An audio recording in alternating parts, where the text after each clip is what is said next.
Hey, Violet, it's Daddy and my reading partner Lucy, who is already sleeping. So tonight we're going to be reading Giraffes Can't Dance by Giles Andre and Guy Parker Reese. It's one of my favorites. Gerald was a tall giraffe whose neck was long and slim, but his knees were awfully crooked and his legs were rather thin.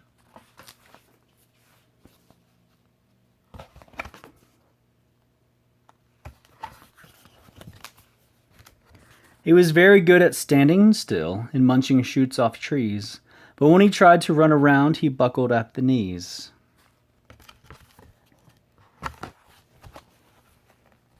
Now, every year in Africa, they hold the jungle dance, where every single animal turns up to skip and prance. And this year, when the day arrived, poor Gerald felt so sad, because when it came to dancing, he was really very bad.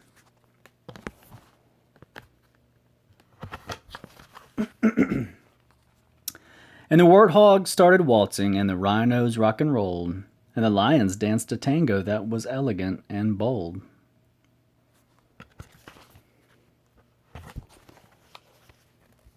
And the chimps all did a cha-cha with a very Latin feel, and 8 baboons then teamed up for a splendid Scottish reel.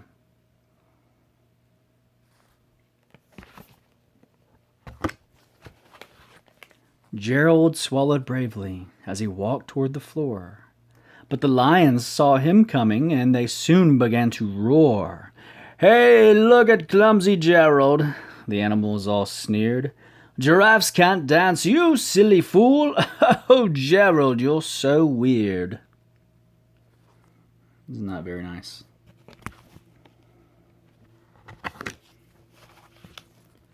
And Gerald simply froze up. He was rooted to the spot. "They're right," he thought. "I'm useless. Oh, I feel like such a clot."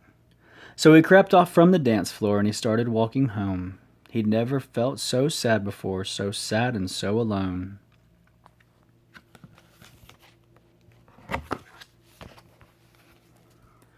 And then he found a little clearing, and he looked up at the sky. "The moon can be so beautiful," he whispered with a sigh.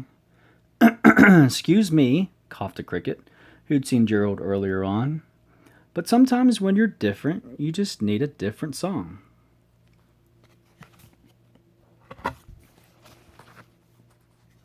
Listen to the swaying grass and listen to the trees. To me the sweetest music is those branches in the breeze.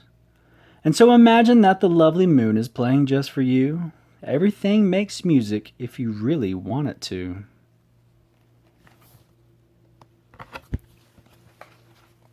With that, the cricket smiled and picked up his violin. And then Gerald felt his body do the most amazing thing. His hooves had started shuffling and making circles on the ground. His neck was gently swaying and his tail was swishing round.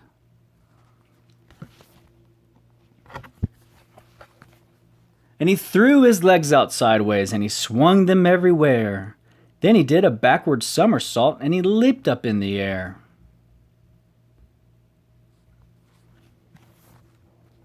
So mommy dances. Gerald felt so wonderful, his mouth was open wide. "I am dancing, yes, I'm dancing, I am dancing," Gerald cried.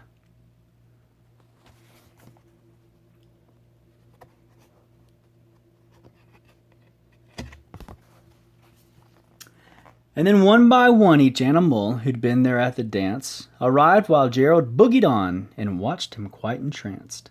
They shouted, "It's a miracle! We must be in a dream! Gerald's the best dancer that we've ever seen." "How did you learn to dance like that? Please, Gerald, tell us how." But Gerald simply twirled around and he finished with a bow.